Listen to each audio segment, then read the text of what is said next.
بسم اللہ الرحمن الرحیم۔ السلام علیکم ورحمۃ اللہ وبرکاتہ۔ ہم تربوز خریدتے ہیں، مثلا 5 کلو کا ایک دانہ۔ جب اسے کاٹتے ہیں تو پہلے اس کا موٹا چھلکا اتارتے ہیں۔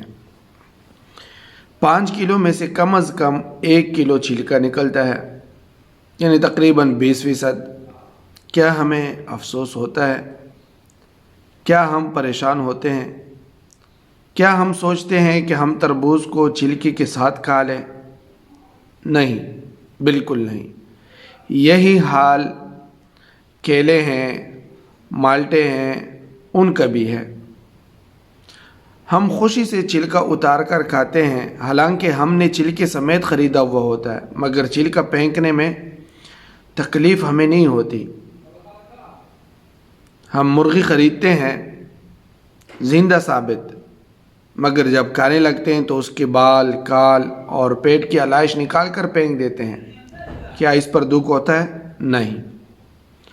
تو پھر 40,000 میں سے 1,000 دینے پر، 1,00,000 میں سے 2,500 دینے پر کیوں ہمیں بہت تکلیف ہوتی ہے؟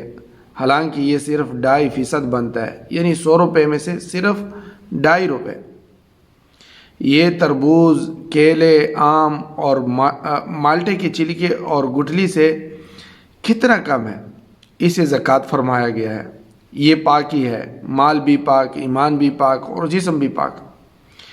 اتنی معمولی رقم یعنی 40 روپے میں سے صرف 1 روپیہ، اور فائدے کتنے زیادہ، اجر کتنا زیادہ، برکت کتنی زیادہ۔ اللہ تعالیٰ فرماتے ہیں والذین یکنزون الذہب والفضة ولا ينفقونها فی سبیل اللہ فبشرهم بعذاب علیم، کہ جو لوگ سونا اور چاندی کو جمع کرتے ہیں، اس کو خزانہ کرتے ہیں اور اللہ کے راستے میں نہیں دیتے، اللہ کے نام پر نہیں دیتے، اس کا زکوٰۃ نہیں نکالتے، تو ان کے لیے دردناک عذاب کی خوشخبری ہے۔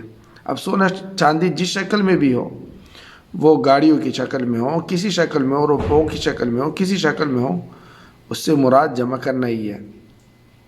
اللہ تعالیٰ ہمیں سمجھنے اور عمل کرنے کی توفیق عطا فرمائے، آمین ثم آمین۔ دوستو، صادق ٹی وی کو سبسکرائب کرنا مت بھولیے، ویڈیو کو لائک کریں، شیئر کریں اور کمنٹ سیکشن میں اپنے رائے کا اظہار